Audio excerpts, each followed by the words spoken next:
All right. On that note, everybody watch the episode. We all fall down. On that note, the Tetons. On the Tetons note. The Grand Tetons. The Grand Tetons. All right. So just to confirm, everybody's seen it? Shannon, Yes. as you get done yawning? Okay. Any last things anybody wants to say before we start? You gotta remember that we got that email. That was Yes. so... I woke up and I'm trying to like read it with one eye. I'm like, am I not fully awake yet? All right. I've got the email. Thank you very much for reminding us, Shannon. Yes. It's in my show notes. Anything else? No. All Hit right. it.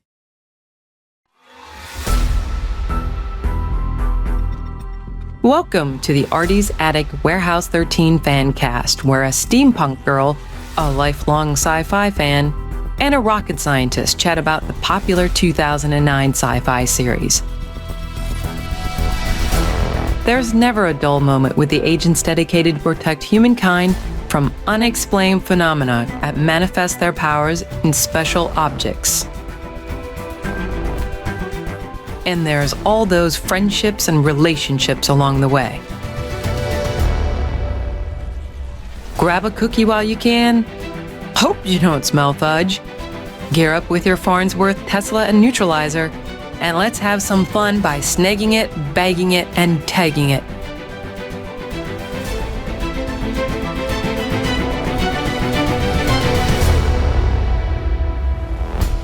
Welcome back to Artie's Attic. We're a Warehouse 13 fan cast. I'm the Warehouse 13 janitor, currently doing my best Servpro impression on the IRS sector. My name is SP. Nice. And introducing Artie's Attic lead agent and historian, who is always the smartest one in the room. It's Agent Shannon. Oh, I thought I'd at least get Micah. That is Micah. That is Micah. She's I always the knew. smartest one in the room. Oh, yeah. And you are not the smartest one in the room. Come Just on, proved you come wrong. I know Claudia's pretty smart too, but yeah. And also joining us is the warehouse agent who is currently seeing dead people. It's Agent Carolyn. I see dead people and Mhm. spirits and pointing me at things.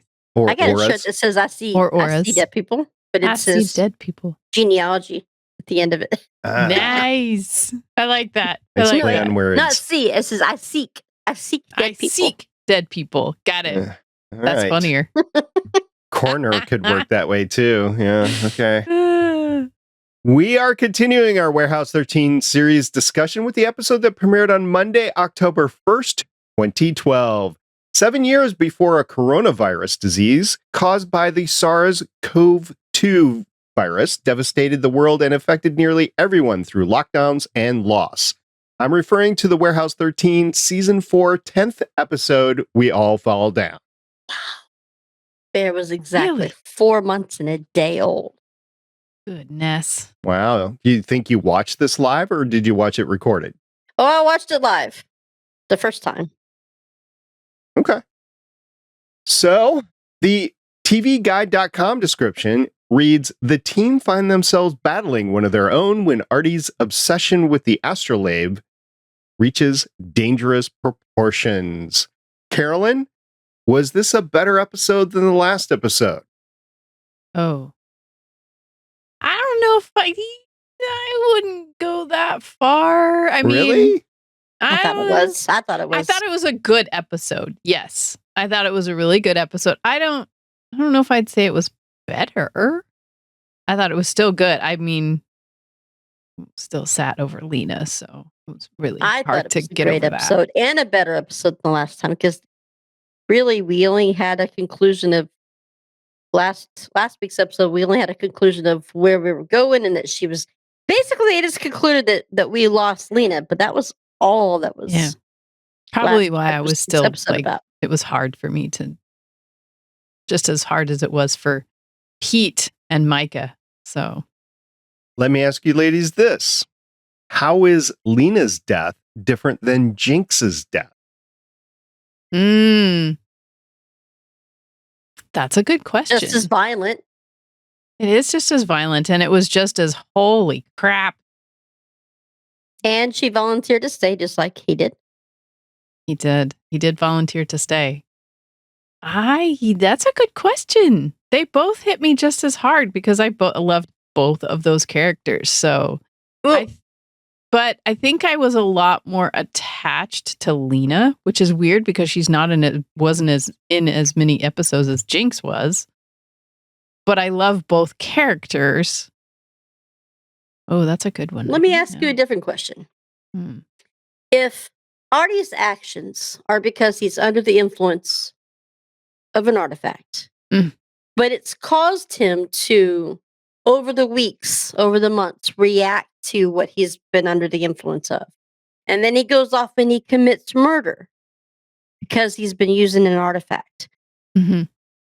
How is that any different what HG did? The act is not any different. So first of all, there's that. How is Lena's death different than Jinx story-wise? It's because Claudia instantly wants to bring Jinx's back. Yeah, that's true. Oh, nobody tried to bring her back. Has tried to even voice the possibility of bringing Lena back. Well, they know that the metronome is destroyed, so they don't know of another way to bring Lena back after the metronome being destroyed. I'm sure there's something in the book somewhere, but there's no desire to go find it. But even Mr. Kusan didn't want her to let her bring him back. But also, I don't know as they've had time to think about it because all of a sudden they have to find Artie because Artie is going to do something bad. Pete and Micah are thinking about it when they're going to get the dagger. Yes, they are thinking about the fact that they can't believe that she is gone and she is one of the most important people. And I don't. And, they didn't voice it, did they? Yes, they did as they were going into the museum on the stairs. So they have known that Claudia wanted to make that leap before. So Micah's the smartest one in the room. She should have made that leap already. Well, here's the thing, though. With Jinx's death, there was an immediate... They knew that the metronome could do it because the person that had just died, they took him off the metronome. So Claudia knew exactly how to bring Jinx back and what she wanted to do, and that his death was not what she wanted. So she had an immediate action of, I know what to do. I know how to fix this. This is more like a, holy crap, Artie just killed her. We have to figure out how to fix Artie and save the warehouse. And then maybe we can think about fixing this whole thing with Lena. Before any of that, they had to secure the thread that was in the warehouse of not knowing where he was. Exactly. Think about all the artifacts of the Dark Vault that's been dismantled. Yeah, who's dealing with the trash Dark Vault right now? Because you know those things are sparking and interacting and doing nasty things with each other. Yeah, that's what I was thinking too. That baby doll in there scares me. Oh man. The mirror was back. The mirror was back? In the back of the room. Yeah, the mirror was back. I didn't see that. Yeah, that was Carol broken. movie. The little telephone and the baby doll. I don't like it. And the typewriter. It and was all nobody's dealing with it. Normally you would say Lena would be dealing with it, right? But she's not. And the regents don't exactly do work in the warehouse, so they're not dealing with it. And they don't actually have a lot of regents to bring around anymore after your agent there. They have enough. But yeah, that's a good question. I don't know this has been a hard season for them here. And we're only, 12 episodes in? 10. 10. You know, I will say Brent Spiner, this is his last episode that he was in, and you never really get a good goodbye scene with him. Just if you get it, bring the astrolabe back to me. And that's the last thing he says. You know, there's a hard time when I look at him that I don't hear Data because of all those years. But it's not just hearing him, it's his mannerisms of moving around. Because even though the man didn't have what's the word? Contractions? Is that the word, right? Yeah. He didn't, but because he couldn't say certain things, he worked it in his mannerisms. And still, the way he flipped from last episode to now, from being the bad guy to being helpful, I'm like, it still feels weird. Like before we were dealing with lore. Now we're dealing with Data. Yes. Yeah. Yes. Yeah. He's a lot more logical and and things in this one that you can see. But I did notice, I mean, his face lit up when Mrs. Frederick said, well, no, I don't even know where the astrolabe is. HG has it. And then his face lit up like, oh, now I know where it is. Like he's going to try to go find it. And then he just happens to grab that one book that tells them, as he takes the liberties in an old Latin. Yeah, he knows more than he's letting on. Ah, yeah. And you could tell Jinx's face was looking at him like, oh, he's totally lying through his teeth. But he didn't say anything in that scene. You could tell that Jinx was looking at him going, I'm not sure if he's saying all the right things. I think this is a better episode all the way around because we have a lot of conclusions. We have all four of them together again, out on the hunt. We get to see another warehouse family that's been protecting it since the 30s and 40s. Warehouse 8. 8, yeah. Let's talk about them, right? So this family... I've seen that girl somewhere before. You have. We'll get to that. So for this family that has been entrusted to guard such an important artifact from birth, because, it's family. They sure were easily persuaded, weren't they? Extremely gullible. And they had no processes put in place to say, okay, For what if this happens? What if this happens? Suck. All three of you at the same time suck. Yeah. Undone in just a little bit because Artie happens to bring a basket with a pet snake. Cobra. Smoke cobra. And that makes it so that he's... You must be from the warehouse. Good thing they never met McPherson. Right. But I can see in this episode, it totally makes me think of SP's version of McPherson and how he went cuckoo and went backwards to everything. He had to have used that astrolabe because he's totally doing the same thing that Artie's doing. You don't understand. You need to get away from the warehouse. You guys have ruined Artie. His life is ruined because of you guys. I need to get him away from this warehouse. And the only way to do that is to redo the astrolabe. I have a question.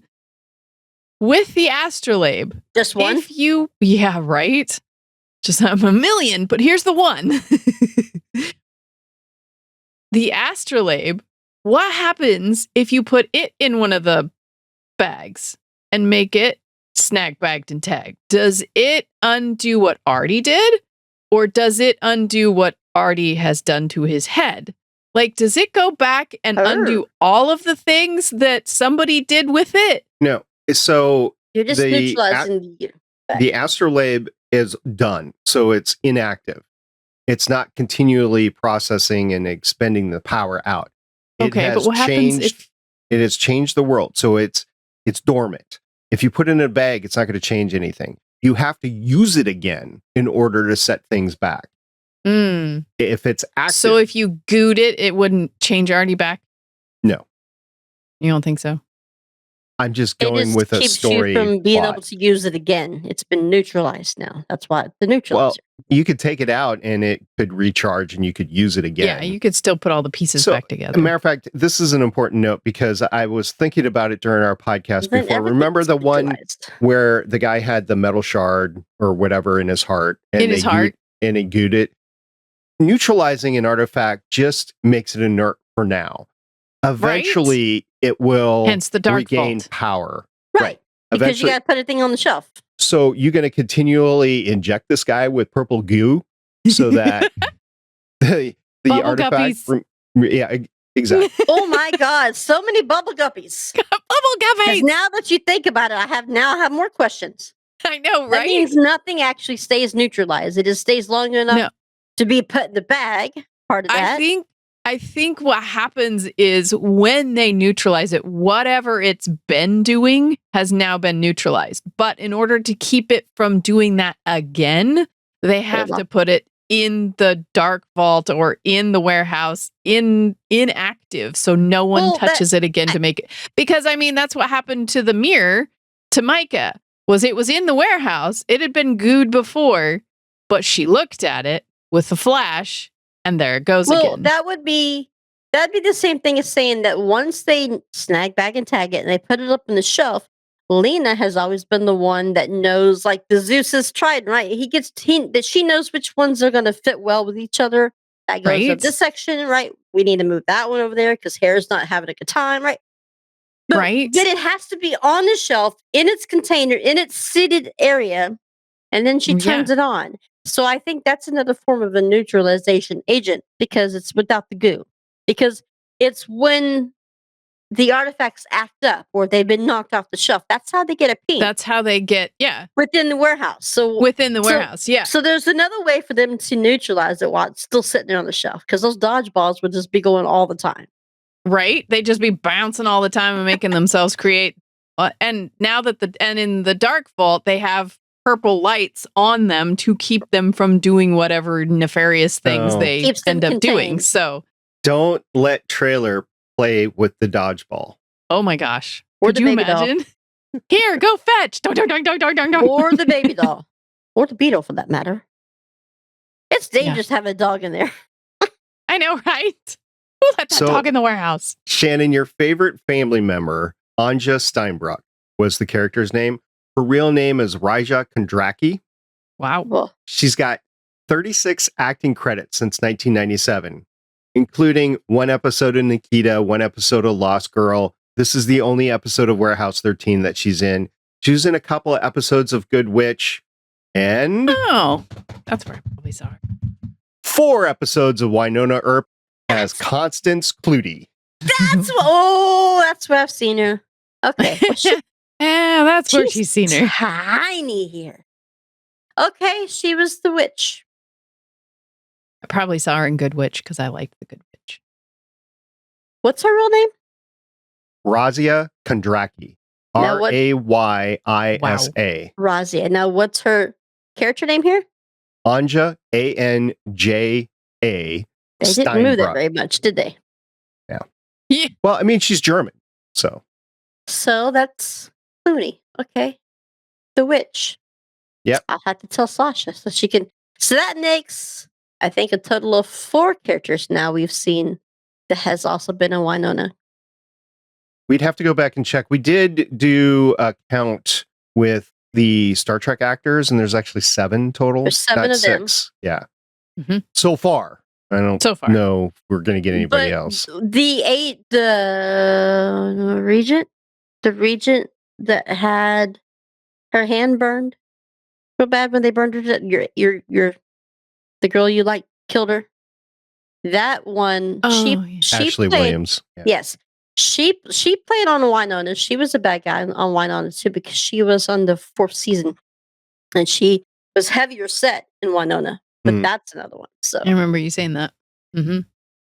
Well, this is the only character of note. Her brother, her brother has been around a little bit, but nothing of real note. A few episodes here and there, but not anything that you would remember necessarily. Because it would have to be more than 1 episode, I think. You were pretty good with facial recognition, though. So I know, right? I may not be. She is. I may not remember names, but I got face. It's the security thing. It's the thing. Yep. Mm-hmm. Mm-hmm. Yeah. Shannon's facial recognition. Since we're on this, let's just get it. He hates it when I can do it. Since we're on the facial recognition, let's just go through the director and writer and get it out of the way. It was directed by Chris Fisher, who is currently doing Strange New Worlds. This is his 7th out of 10 episodes. 321, 13.1, Don't Hate the Player, 40th Floor, A New Hope, Fractures, The Big Bang, What Matters Most, and All the Time in the World. He didn't direct any season 5 episodes. So the last one he did is the penultimate one for here in season 4. So we're going to see him 3 more times in the second half of the season. The Big Bang? So good. The Big Bang, What Matters Most, and All the Time in the World. Yeah. Bang. I think that's next one after. It's amazing. I love that one. The Big Bang is 13. So it'll be the 3rd episode you get to. Yeah. When we come back. Also of note, since we're here, this will be the last episode for 2024 for the 3 of us. We're going to be I'm not going to preclude us getting bored and wanting to do one of these, but because I will be traveling for work next week, this will be the last one. And it's kind of bugging at least me because it ends on kind of a cliffhanger, which we'll get to. Such a But, cliffhanger. yeah. I'm probably going to watch the next episode before next year because I can't not. I know, right? So it was written. Yeah. So this one was written by Holly Harold, who has 10 writing credits since 2003, 10 episodes of Smallville, 6 episodes of Warehouse 13. This is the 4th of 6th. We're going to see her again in the penultimate for season 4, All the Time in the World. And then the 3rd episode of the 5th season, Affair to Remember. This episode, I might shake my head. I remember that one. the acting in, I forgot Artie's real name. Saul Rubinek. Saul. Thank you, Saul Rubinek. He is amazing in this one. Like his Just the twitching of the ability, eyebrows. his ability to switch on the evil Artie and just be like rude and crude. I mean, when he's the first time they see him, they're all just in shock over the fact that, he's shot Lena. No, he can't have shot Lena. Nobody believes that he shot Lena. And, and then all of a sudden you see him pop up and Claudia's going to go over and give him a big hug. And he's like, no, don't hug me. I know there's something wrong with me. And he sounds like the normal Artie until he doesn't. And he's like, no, I need the astrolabe. He's like, you don't want the same thing to happen to you that happened to Lena. Just think of Lena. And everybody's like, holy crap, he went there. So he did know what he's doing. He knew exactly. Well, this version of Artie knows exactly what he's doing. And then when they're in the museum and he's getting ready to get the dagger, the absolutely terrible things that he says about Pete and about Micah. And I have a question about that, though. He throws a hangman's noose up on the rafters to hang everybody else, but why doesn't he get stuck? How is it? Is it because he throws the rope? Is that why Maybe he doesn't get up there? Shoes. I don't know. So it's Isaac Parker's noose, and the description of it is when slung over the rafters of a structure, everyone in the room except the user will hang in midair as though the noose was around their neck. The noose gradually grows tighter and will eventually suffocate everyone it is affecting unless the noose is cut down. And there was a Star Trek reference. I know. I was going to say one of my favorite parts in this episode is in that scene because this wasn't a good day to die. So this wasn't a good day. This wasn't a good day to die. They come in and Pete's like, "Ooh, shiny!" He wants to pick up the axe. Look, it looks like a Klingon battle axe. You think they'd mind if I? Micah's like, "Yes, Pete. Come on, we got to get the dagger." And then he grabs said battle axe when they're all hanging and hits the axe or hits the rope and allows everybody to fall. And she's like, "That was a nice shot." He says, "Today was not a good day to die." That was a contender for my favorite scene, but just because they all got, just because they all got up in the news, I was like, no, I'm not going to do that because Artie. Let's go back to Artie a second. You guys were just talking about a Star Trek reference. This is kind of a Star Wars reference. At the end, when Claudia is about to stab Artie, he asks her through some sort of mental telepathy, I guess. Just to the Force. Yeah, just do it and save me. And I got a vibe. I don't know if you guys did or not, but I definitely got a vibe since I had just seen it of Return of the Jedi when Vader was fighting Luke and he gets his hand chopped off and then he turns back to the good side, right? So I got that sort of vibe. It happened differently, but I got that sort of vibe here. I can see that. Like his eyes and save me, that sort of thing. It's like the feeling that Luke has. So yeah, I could draw parallels between the two. I could see that. Did you just hear what I said for you? Save me. Fan. Hey, save me. What was my favorite line? B Fool, team. we aren't the A team. We aren't the B team. We're the A team. I I've know. been As soon waiting as I all saw it, I season was for that like, one. there it is. I've been waiting all season long for that one. Other than Hey Pooh Bear, you gonna let me in there? Hey, That- Pooh Bear. Claudia's, and I love the look on Jinx's face. She's like, oh, okay, that makes sense. It makes me feel better now. There Yeah, is well- another famous line in that scene, by the way. You had me and I was dead. You'll be dead. Yeah, that's Yeah. from Jerry Maguire. You had me at hello. Yes, yeah. Mhm. That whole scene, actually, when she gets out of the airport and he's like, well, I'm apparently supposed to chaperone you, but nobody's telling me why. Do you want to tell me why? And she spews the whole thing. And he's looking at her like, all right. She's like, I just had a lot of coffee. Do you want to know anything else? He was asking, though. He asked for it. He asked for it. Said, I need to know what's and then going they on. got into the smallest matchbox car ever. Right? Smart car. Smallest car ever. And smart says, car. It's like a wait, coffin we on get wheels. we get the plague and they get the dagger? Why are we always the B team? Fool, we ain't the B team. We're the other A team. Wait, the second A team. We're gonna save the world from the plague. Oh, okay, well that makes sense. That scene was number 2 on my favorite list. Yeah. What was your number 1 then? Well, I knew this one was going to be Shannon's favorite, so I Yes. stepped away from it and made it number 2. My first one actually was when Lena's aura or ghost leads Pete to HG's research. How is Pete the only one that sees her? Because do you remember in the first season when they first met, she looked at him and she goes, you're very in tune. That's what I was thinking. Well, that was the reason. Because he feels things. Because he feels things. And I did notice when Mrs. Frederick, when he said, well, I've been seeing Lena, Mrs. Frederick's like, wait, what? So Notice how she did contradict him? she's thinking about some way of like, wait, if you've seen her, that means she's still here. And you could see the wheels turning in her head of maybe there's a way I can save her. And for the first time, I think it's the first time we actually see Mrs. Frederick tear up. Because she promised that she would take care of her. She Mhm, and promised she'd look that over nothing after. would come up harm to her. Mhm, But she couldn't do mhm. this one. She tried. She told her She to did. get out. She did. She did tell her to get out. Yes. This was of her own volition. Mrs. Yes, F she couldn't chose do to anything about stay. this. Yes. She So did change. Yep. Mrs. F couldn't protect her. Because that was last week's like, Lena, get out. Leave now. Leave him. Mm-hmm. Mm-hmm.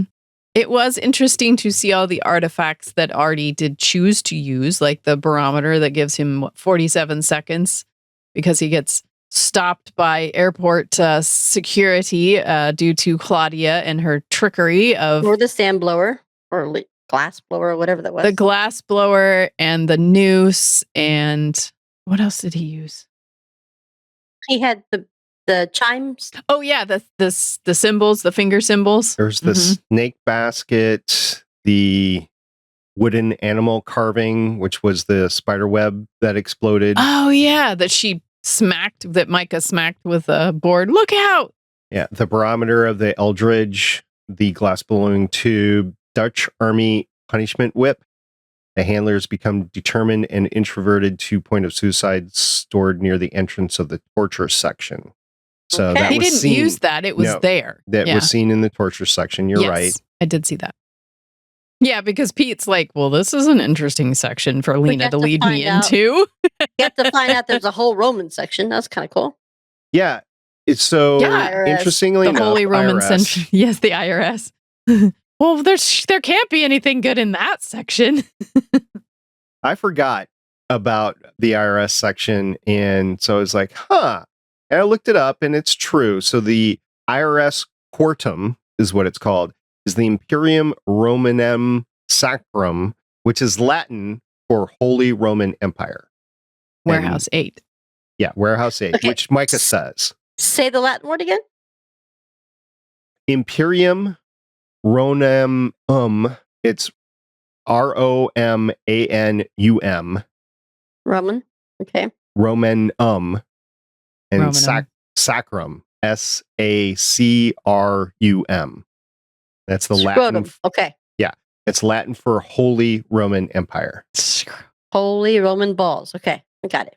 All right, whatever. Yep, holy Roman balls. Holy Roman balls. I gotta say, there's a whole internet meme going around that guys think of the Roman Empire like 10 billion times a day or something like that.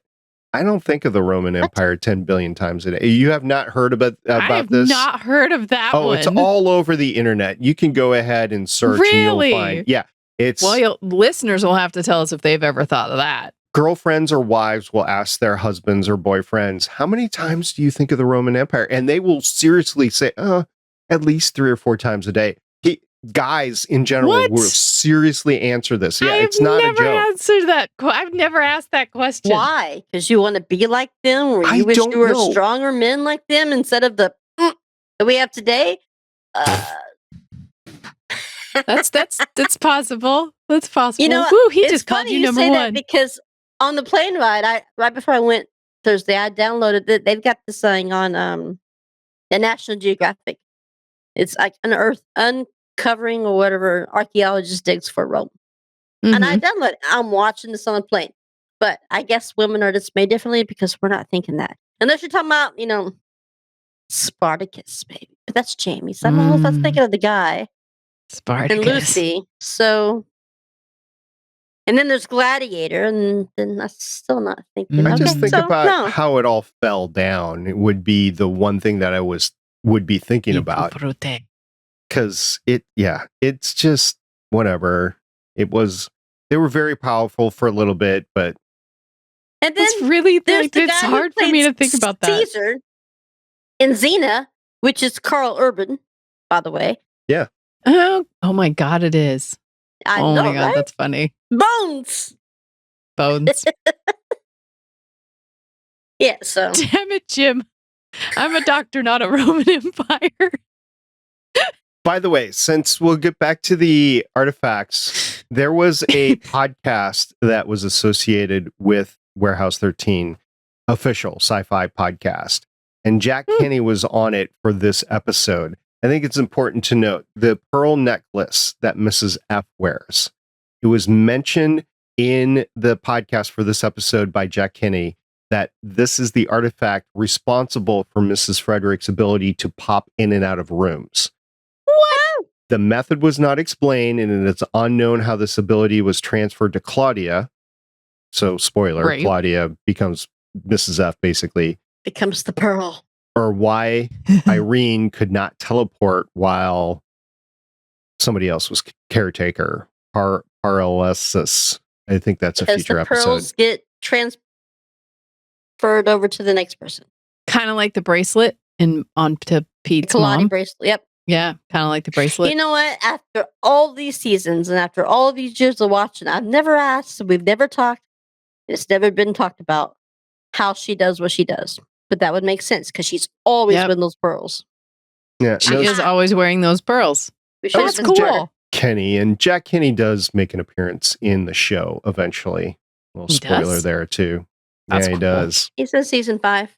See, the last scene. Yeah. Oh, okay.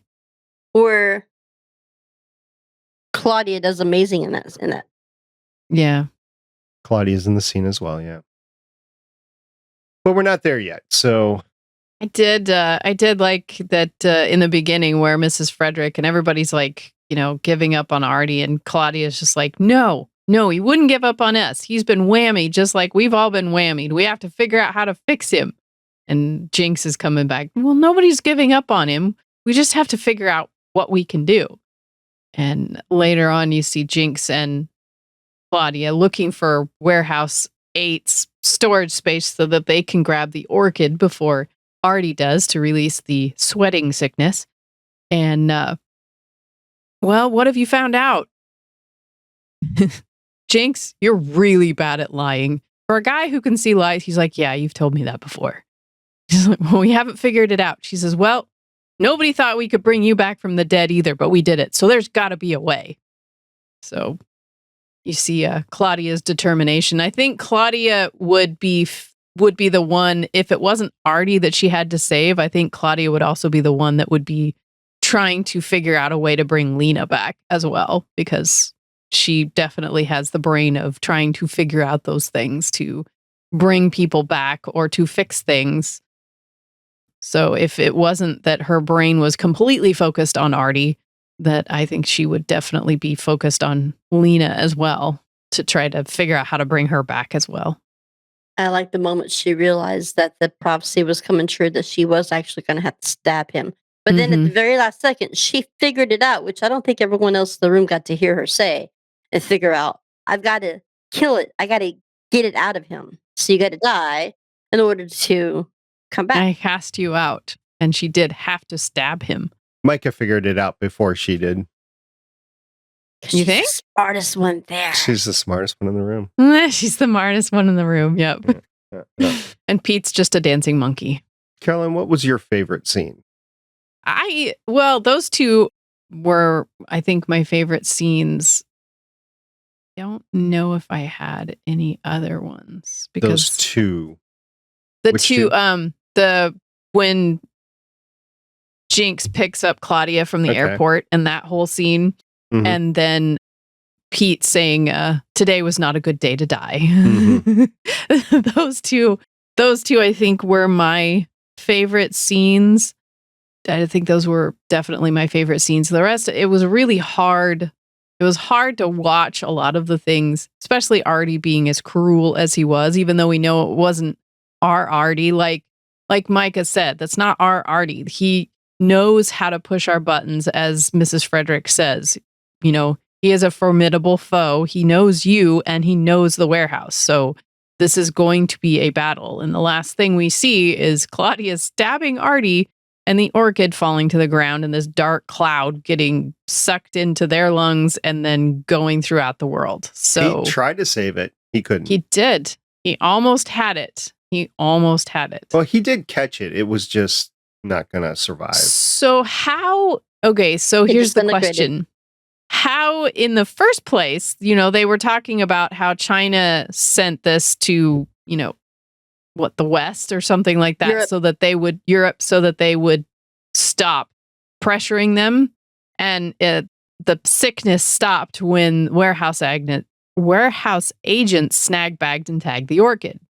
Well, how did they snag, bag, and tag the Orchid in the first place if this one ended up being a pile of, it disintegrated into the cloud? What did it do the first time? Did it disintegrate into the cloud and then how did they snag, bag, and tag it the first time? Maybe it disintegrated because it's been exposed to air for the first time in centuries. Well, that would have happened the last time too, though. It was a whole vase or vase. Bell jar. Of them. Yeah, well, that's what they encased it in after they figured out that's what was causing the sweating sickness in the first place. The Chinese sent more than one. It was a whole vase full of them. And then... So that was the one that didn't go poof? They were able to contain it before it went poof. Yeah. Okay, but how did they stop the rest of it? They didn't. That's what killed everybody in the sweating sickness. It was the Black Plague, basically. Yeah, because the sweating sickness was caused by a mouse. The sweating sickness was big in the 1400s, like 13th and 14th. When was the plague? I thought it was the 15. It was 14. Well, sweating sickness was a mysterious and contagious disease that struck England and Europe in a series of epidemics from 1485 to 1551. That was from Google AI. I could tell you that King Henry VIII was his eldest brother died of sweating sickness. This is coming from the history part of your people, right? And they were in the 1400s, so early 1400s. So the Black Plague, by the way, was in the mid 1300s, so like 100 years before this. So the Black Plague would have come before the sweating sickness. So they just incorporated another part sweating of sickness. So how do you stop the sweating sickness that has now been released? Because there is no more orchids to we haven't got there yet. Snag, bag, and tag. You use lightsabers. Today is not a good day to die. It wasn't a good day then either, but they did. Been there, done it. Don't do it. All right. Here's where you two get to guess higher or lower. Where do you think I ranked it? Of 48 episodes, 1 to 48. Where do you think I ranked this? 15. 15. So good. I was about to say the top 15, but now I got to go lower because I'm going to say it's the top 10. 14th. Oh, so look at you. close. Yes. Look 14th. at you. I Missed put it it by that much. yes, I put it under A New Hope, but over A Queen for a Day. Queen for the Day was a good one. Mm-hmm. A New Hope. Yep. I wanted to put it above the season 2 finale, but that was too far down. So I'm like, I need to raise it up a little bit because we are dealing with the full warehouse working together, including Lena as her aura or her ghost. You know, even though their line, I love their. I think. Correct me if I'm wrong. And see, you said at the end of season 3, right? 2 or 3? When the warehouse blows up, 3. 3. Yep. That was 3. Other than that, coming back, the New Hope. I think that's when. No, actually, I don't think they did it then either. I'm talking about stuff. I liked one of my favorite parts of this episode is at the very beginning when the credit for Warehouse 13 comes out. I don't think they did it for that episode either. But this is a sad where you talk about in all the past where it's dark. This is your dark, quiet opening that we ever had. This one definitely was. It was a different opening. They did a different opening credit scene than any of the other ones. They didn't do everybody standing at the warehouse scene. So yeah. The season 3 finale I have listed as number 2. 3-2-1 is my number 1. Mm-hmm. The season 3 finale Stand is number 2. Emily Lake is number 3. And there just wasn't that level of sacrifice to raise this one up. Now, it's a mid-season finale. There is obviously a cliffhanger on the end, the plague at the end. And everybody else had to wait and the 7 months, I think, for it. Today, you can just watch the next one. Yeah, which I'll probably do. Yeah. I know, Shannon, I don't know about you, but Carolyn and I wanted to watch the next episode right away. Yeah. That's fine. I'll watch it again next year, but you didn't feel a desire to watch the next one? I've seen things so many times, I know what's coming. Okay. Most of these episodes, I don't remember. Like an hour before we do it. But not just by design, but mainly because on Tuesday nights, I also got Girl Scout stuff going on. And yeah, I don't really remember what's going on. So this is like me watching it again for the first time. And I'm like, oh, matter of fact, I've been waiting for this particular episode because there's this really good YouTube video that I have that now that this is aired, it's a preview. It catches you up from the beginning to now. Yeah, you were saying that then, about the world view. Right, it's never a good thing when you see the whole world. You get a wide shot of the world. Yeah, so I'm gonna air that out there along with. Oh, definitely. I'm sure everybody would like to see that. Throwing the podcast out like the moment you sent it up, or the next day when I saw it, whatever. Yeah, I posted. I figured it out. It took Sasha, with iPhone capabilities that I don't understand. So, but you got. I mean, as long as we're saying this out in the open, I'm not responsible for the promotion. They are responsible for the promotion. So, anytime you see a post on this, because of those two, not me. And then all of the really nice reposting that we get from Mike and Dave and my friend Christopher and. Yep. Do either of you two have anything else to discuss?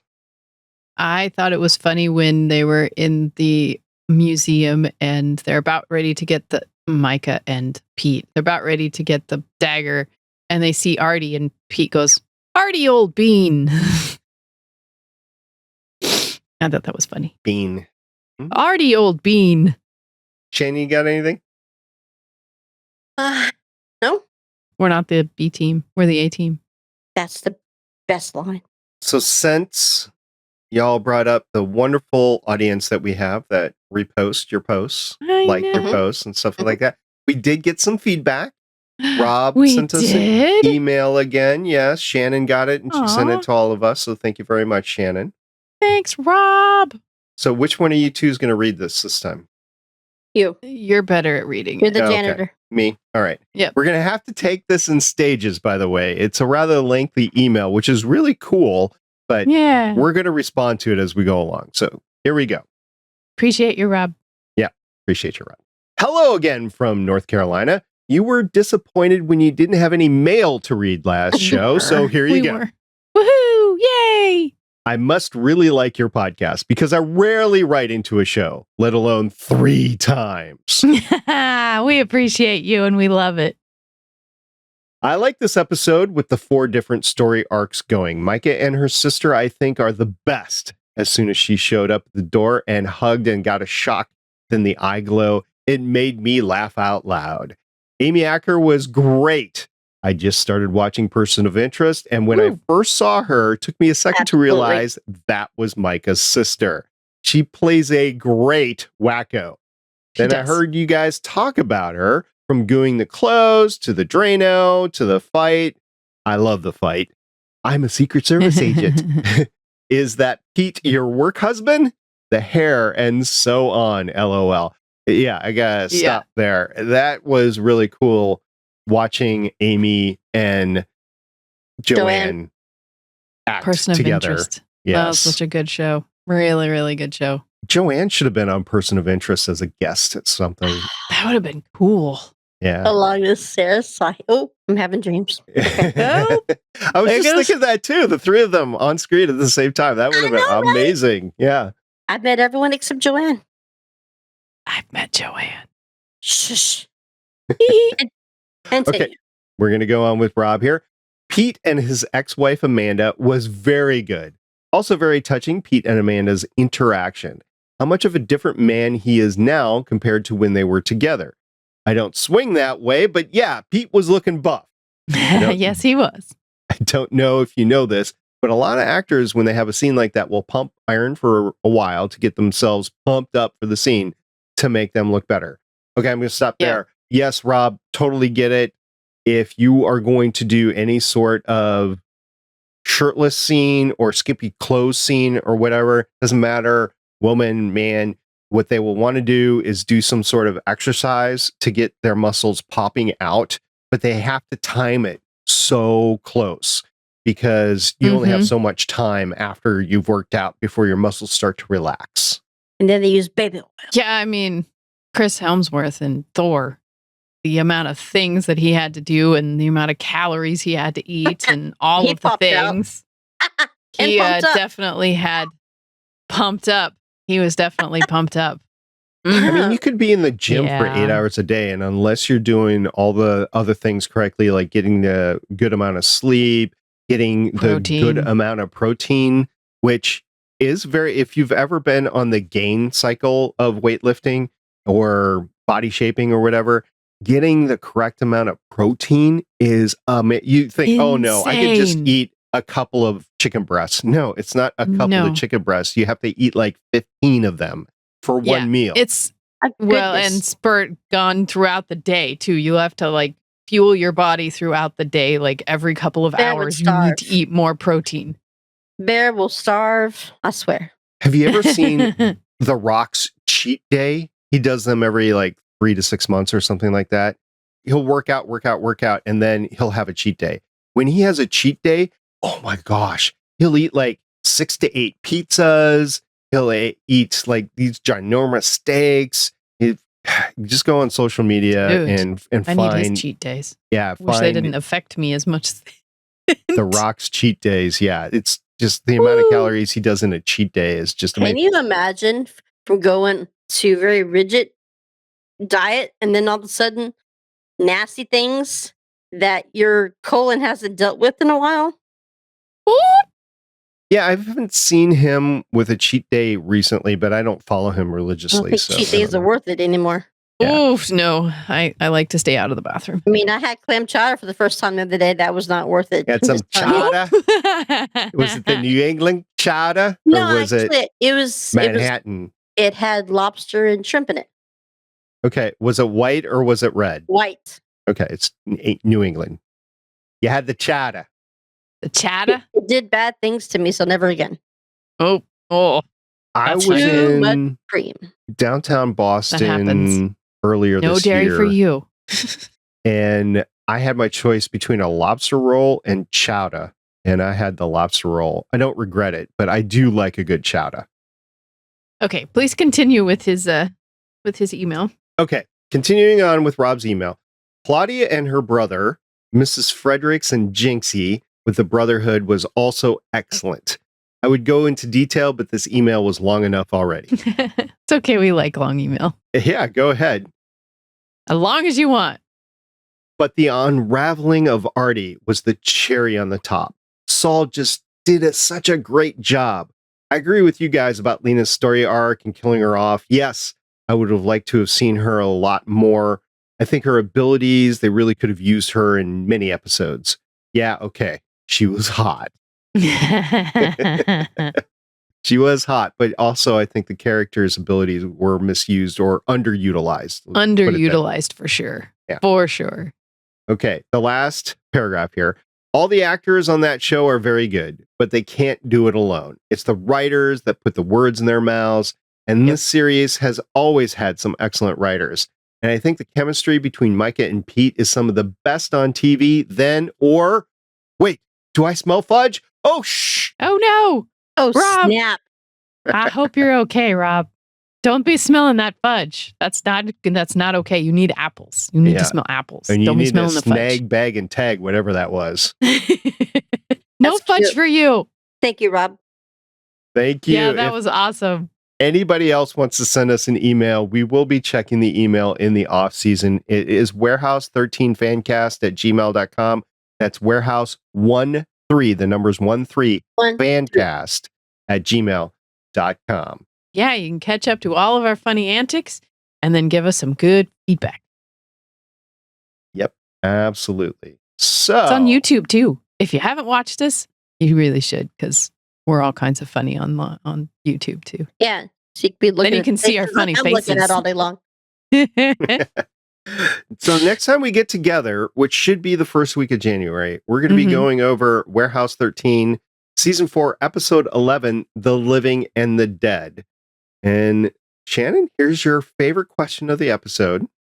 Do you want the tvguide.com description, the Amazon Prime Video description, or the IMDb description? You just like trying to make me say it. Okay. IMDb. Yes. All right, there we she go. did it. Yay! I know, right? Okay. You make the Woohoo! dyslexic chick say it. Okay. Following the Orchid's release in Germany, Pete and Micah must race to stop a global plague before it kills half the world's population. Thanos. Well, you know who's better than Thanos? Q. Oh, Q That could would be fix it. interesting. Q Q could have versus grabbed it, Thanos. snatched it, moved it to the next part of the universe. I don't know. Thanos had some magic to him, so I don't know. Thanos had He the couldn't beat Q.